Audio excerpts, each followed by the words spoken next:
আসসালামু আলাইকুম, সবাইকে কেমন আছেন? আশা করছি সবাই ভালো আছেন। আমি আলহামদুলিল্লাহ আছি। আসলে জীবনে এত অপ্রত্যাশিত ঘটনাগুলো ঘটে যাবে সেটা কখনোই কাম্য নই, কখনো কাম্য না। আমি যতদিন এই পৃথিবীতে আছি বা আমি আমার সজ্ঞানে সমতে কখনো কারো ক্ষতি করিনি।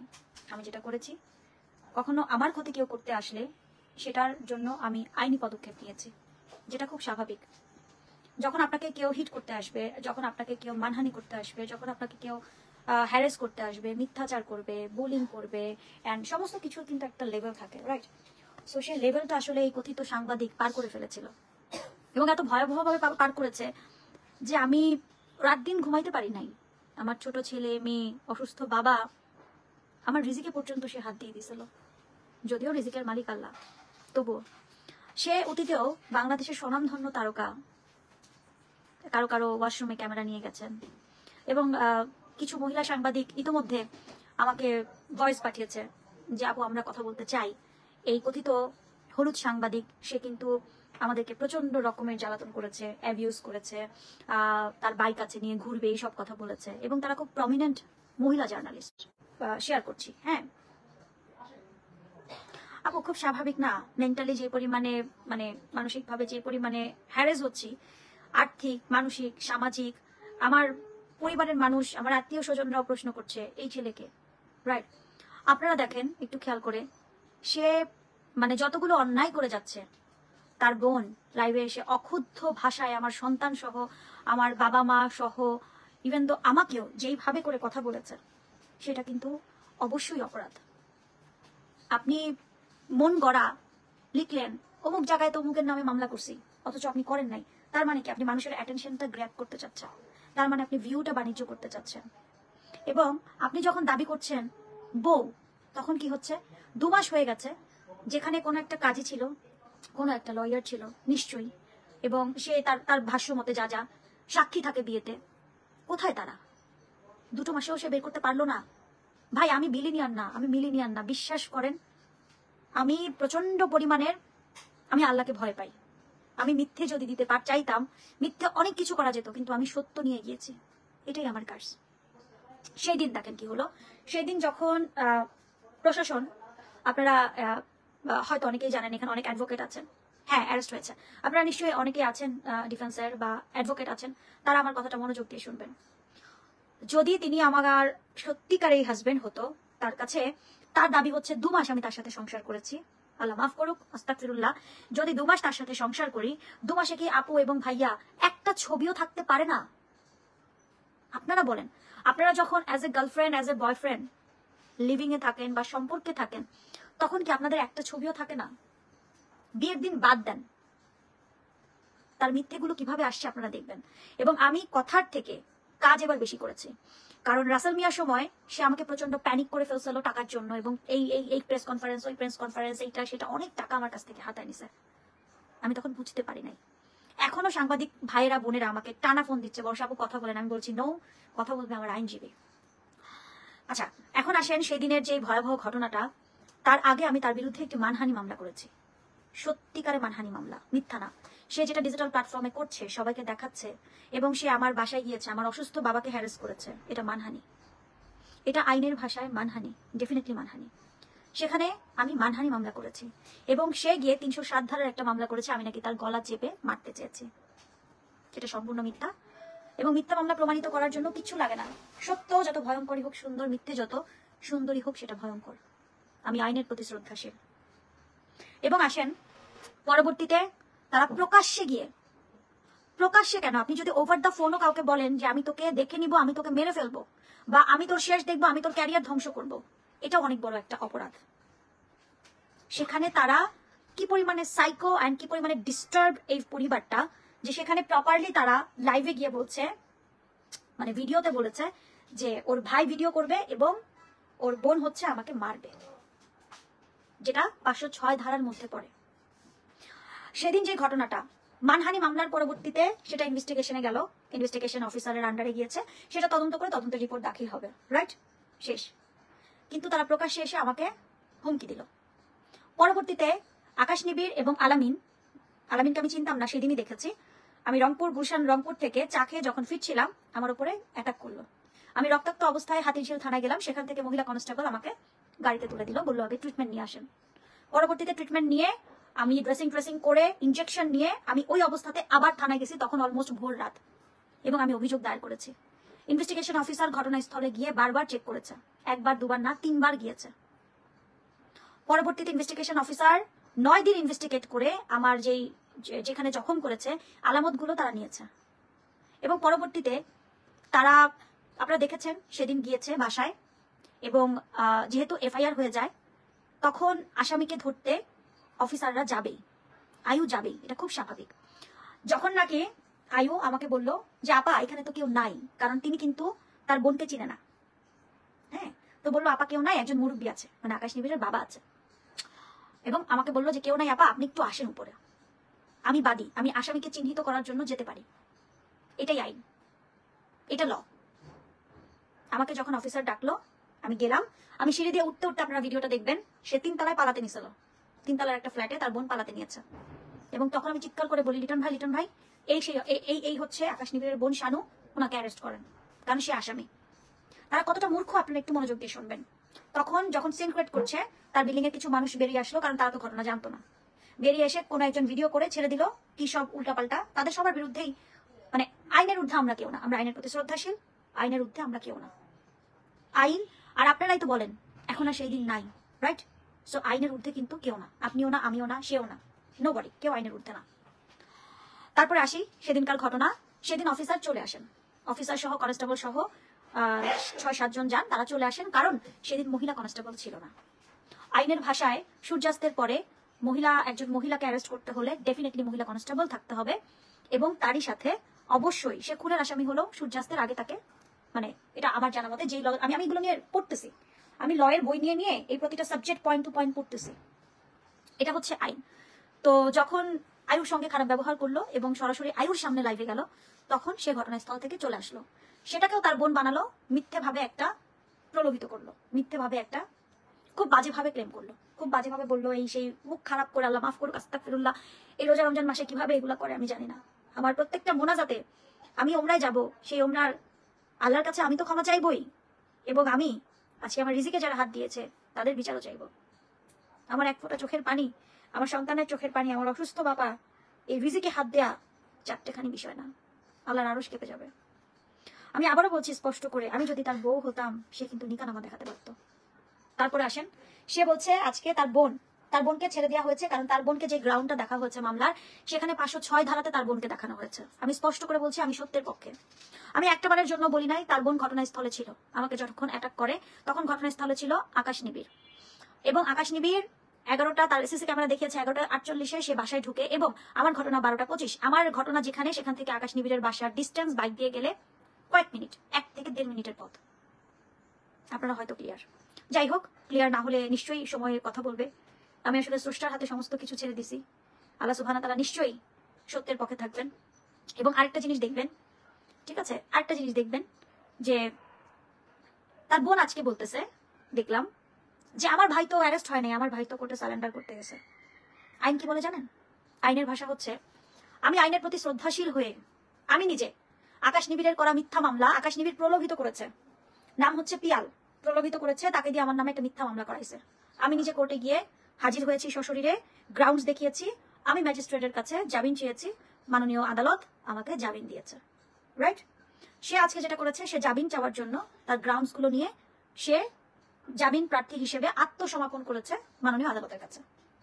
আদালত সেখানে বিরোধিতা করেছে আমার আইনজীবী, সেখানে যখন আমার আইনজীবী কথা বলেছে, গ্রাউন্ড দেখিয়েছে, লজিক দেখিয়েছে, মাননীয় ম্যাজিস্ট্রেট আদালত ভেবেছে সে বেরিয়ে আমার প্রতি অ্যাটাক করতে পারে বা সামথিং লাইক দ্যাট, সে জামিন তো বাদ, উল্টো PW দিয়েছে।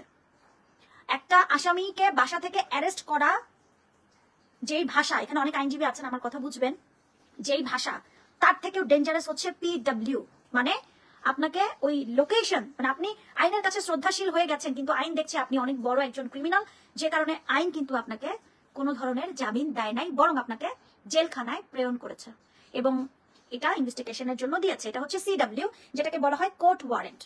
এটা কোর্ট ওয়ারেন্ট দেয়, এটা কারাগারে প্রেরণ করে কোর্ট। কই, আমি যদি মিথ্যে হতাম ভাই, আমি তো আদালতে গিয়েছি, আমি নিজে আত্মসমর্পণ করেছি, আমি নিজে জামিনের জন্য দাঁড়িয়েছি, আলহামদুলিল্লাহ, আল্লাহর অশেষ কৃপায় রহমতে আমি সত্য বলে আমি জামিন নিয়ে আসতে পেরেছি। এবং এই কথিত হলুদ সাংবাদিক মিথ্যে বলে সে CW কোর্ট ওয়ারেন্টে পড়ে সে আজকে জেল হাজতে গিয়েছে। তার মূল টার্গেট ছিল আমার সঙ্গে চলে, সে দেখেছে আমি কিভাবে উপার্জন করি, সে দেখেছে আমার উপার্জন, আমার কাজ, এবং তার বোনকে ইনফ্লুয়েন্সার বানানোর প্ল্যান, তার ভিউ বাণিজ্য, তার পেজের রিচ বাড়ানো। এবং দেখবেন ঘুরে ফিরে সে আমাকে নিয়ে এই টপিকস নিয়ে কথা বলছিল। সে কিন্তু তার নিকানামা কখনোই দেখাতে পারেনি, কখনোই না, ঠিক আছে? এবং আমি যেই আমার লয়ার বলবে, আমি যে অপমৃত্যুর মামলাটা করেছিলাম জ্যাকির সুইসাইডের, তখন কিন্তু যেখানে দেখেন আমাদের সোজা সাপটা কথা বলি, যেখানে ধরেন রুমি মারা যাওয়ার মাস 6-7 পরে যখন আমি বিয়েটা করি, তখন যেখানে আমার পরিবার জানে, জ্যাকির পরিবার জানে, জ্যাকির ভাইরা আমার বাসায় আসে, এবং তারই সাথে যখন আমাদের সোসাইটি পারিবারিকভাবে যখন সবাই জানে, ইভেন তো আমার ননদ রুমির বোন জানে, রুমির মা জানে, আমার মনে হয় না যে আমার প্রকাশ্যে এটা সবাইকে জানানোর দরকার। আমার পরিবার জানলে it's enough for me, right? And Jackie যখন সুইসাইড মানে আত্মহত্যা করে, পরবর্তীতে কিন্তু জ্যাকি পোস্টমর্টম করা হয়, অপমৃত্যুর মামলা করা হয়, এবং সুরত হাল থেকে শুরু করে সমস্ত কিছুতে প্রমাণিত হয় জ্যাকি আত্মহত্যা করেছে। এবং আত্মহত্যার পেছনে কারণ ছিল পলিন ফাতেমা নামে একটা মেয়ে। সেখানে তো দায়ভার আমার না। সে কিন্তু নোয়াখালীতে গিয়েও মানুষের ব্রেন ওয়াশ করার জন্য, আই ওয়াশ করার জন্য যথেষ্ট করেছে। এখন শুধু আপু এবং ভাইয়ারা, আমি না, শত শত মেয়ে মুখ খুলবে। শুধু দেখেন, কেন জানেন? সবাই ওকে ভয় পাইতো, ওর বোনকে ভয় পাইতো ওদের অক্ষুদ্ধ ভাষার গালাগালির কারণে। ওরা ডেঞ্জারাস লেভেলের অক্ষুদ্ধ ভাষায় গালাগালি করতো। অনেকে আমাকে প্রশ্ন করেছেন যে আমি কেন ওর বাসায় ভাড়া ছিলাম। বিকজ আমাকে যখন মিথ্যে একটা মামলা দিল, আমি তখন জানতাম না যে এই মামলার কি গ্রাউন্ডস হবে, কি হবে না হবে। আমাকে তখনও পুরো আতঙ্কিত করে ফেলে, যাই তোর নামে 302 মামলা দিছে, তুই অ্যারেস্ট হয়ে যাবি যে কোনো সময়, তোর বাচ্চা কাচ্চা আছে, তোর কাজ করতে হবে, আমি তোকে শেল্টার দিব, তুই আমার বাসায় এসে থাক, আমার বোন আছে, ভাগ্নি আছে, এদের সাথে থাক। এবং আমি 10,000 টাকা পেও করছি বাসা ভাড়া। আবারও বলছি, আমি মিথ্যে নিয়ে চলবো না, মিথ্যে নিয়ে চলতে চাই না। আল্লাহ মিথ্যে বলার আগে যেন আমার জিহ্বাটা নিয়ে যায়। ও আমাকে এত পরিমাণে মেন্টাল টর্চার করে যাচ্ছিল, আমি আর এফোর্ড করতে পারিনি। তার বোন বলতেছে আমার ভাই তো সিসি ক্যামেরার ফুটেজ নিয়ে গেছে আদালতে আত্মসমর্পণ করতে। সরি, আত্মসমর্পণ আর CW এক না। আইনের ভাষা জানেন, এডুকেশনাল কোয়ালিফিকেশন নিয়ে আমি আপনার কথা বলবো না, মিস অর মিসেস মানে কথিত সাংবাদিকের বোন। আপনাকে আজকে জামিন দেওয়ার কারণ হচ্ছে বিকজ আপনি মহিলা এবং আপনার ধারাটা 506, যেটা আপনি সরাসরি দিয়েছেন। এটারও বিচার হবে বিকজ ইনভেস্টিগেশন ইজ রানিং। আমি ক্রিমিনাল হলে আমি নিশ্চয়ই আদালতে জামিন নিয়ে আসতে পারতাম না। আমি যদি ক্রিমিনাল হতাম, আল্লাহ সুবহানাহু ওয়া তাআলা টুডে এন্ড টুমরো আমাকে সেই শাস্তি দিত। আপনারা সমসাময়িক আমার ইমেজ নষ্ট করেছেন, আমাকে নিয়ে বাজেভাবে মন গড়া কথা বলেছেন, মন গড়া করে লিখেছেন, মন গড়া ভাবে ইচ্ছা মতো ঢালাও ভাবে করেছেন। যেদিন আমি টাকা দেওয়া বন্ধ করলাম, সেই দিন স্ট্যাটাস দিয়ে দিল married to Barsha Chowdhury. How dare he is. ভাই, আপনাদের কাছে আইন আদালত মানে আপনাদের কাছে ল কিছুই না, মানে আপনারা যা করবেন তাই। আচ্ছা আপনারা বলেন তো, 868 জন মানুষ দেখছেন, ভাইয়া আপুরা একটু বলেন তো, সাংবাদিক পেশায় সাংবাদিকের ড্রাইভিং লাইসেন্স লাগে না বাইক ড্রাইভ করতে? শুধু সামনে বাংলাদেশ টাইমস স্টিকার দিলেই হয় ভাই? হুন্ডার পেপারস লাগে না যে বাইকটা চালায়? নাকি সাংবাদিকদের জন্য নতুন কোনো কোটা করে দেওয়া হয়েছে? মানে সাংবাদিক না, আকাশ নিবিড় কথিত সাংবাদিক, হলুদ সাংবাদিক, যে টাকার বিনিময়ে অনেক তারকার হ্যারেস করছে। প্রত্যেকটা তারকা আসতেছে, জাস্ট দেখেন যাদের ও হ্যারেস করছে, ইনক্লুডেড বাংলাদেশের তারকা পরিমণি বুবু, প্রত্যেকে আসবে, ইচ অ্যান্ড এভরি পিপল। একটা আর্টিস্টের, একটা তারকার ওয়াশরুমে ক্যামেরা নিয়ে যাওয়া, হিডেন ক্যামেরা, এটা কোন সাংবাদিকতা? আপনি একটা বাইক চালাচ্ছেন, আপনার বাইকের কাগজ লাগবে না ভাই? আপনি সাংবাদিক বলে কি আপনার বাইকের কাগজের দরকার নাই? আপনার ড্রাইভিং লাইসেন্সের দরকার নাই? ওই ভাই, আমি তো ড্রাইভ করছি, I have a driving licence. Yes, আমি নিজে এখন ড্রাইভ করছি। আমি ড্রাইভিং লাইসেন্স হাতে নিয়ে তারপর ড্রাইভ করা শুরু করছি। আমার গাড়ি tax, token, fitness, everything is update. 2025 December পর্যন্ত সমস্ত কিছু আপডেট। কই ভাই? আপনারাই বলেন, সাংবাদিকদের জন্য কি, বিশেষ করে এই হলুদ সাংবাদিকের জন্য বিশেষ কোনো কোটা করা হয়েছে? যে ইলিগেলি আপনি রং রোড ওয়ে ইউজ করবেন, ইলিগেলি আপনি কি বলে এটাকে, বাইকের কাগজপত্র থাকবে না, চোরাই বাইক নাকি বাইক কোনো খবর নাই, আপনার ড্রাইভিং লাইসেন্স থাকবে না। আপনি কি লয়ের চেয়েও বড় কিছু হয়ে গেছেন ভাই? ভাই, আমাকে থানায় ঢুকাইতো যদি আমি ক্রিমিনাল হইতাম। আকাশ নিবিড় আমাকে ক্রিমিনাল সাজানোর হাজার চেষ্টা করছে, কিন্তু বৃথা গেছে, পারে নাই। ঠিক আছে, বৃথা গেছে, পারে নাই। কেন পারে নাই জানেন? আমার আশেপাশে কেউ নাই, আমার বড় একটা ভাই নাই, আমার বাবাটা প্যারালাইজড ব্রেন স্ট্রোকের পেশেন্ট, আমার গার্ডিয়ান নাই আমাকে মেনটেন করার জন্য, আমার কিন্তু কেউ নাই ভাই, এক আল্লাহ ছাড়া। ওই উপরে সৃষ্টিকর্তা স্রষ্টা ছাড়া আমার আর কেউ নাই ভাই। আপনারা এখনো আমাকে কিছু কিছু মানুষ হয়তো ভুল বুঝবেন, গালি দিবেন, কিন্তু সত্য যত ভয়ঙ্করই হোক সুন্দর, আর মিথ্যে যত সুন্দরী হোক সেটা ভয়ঙ্কর।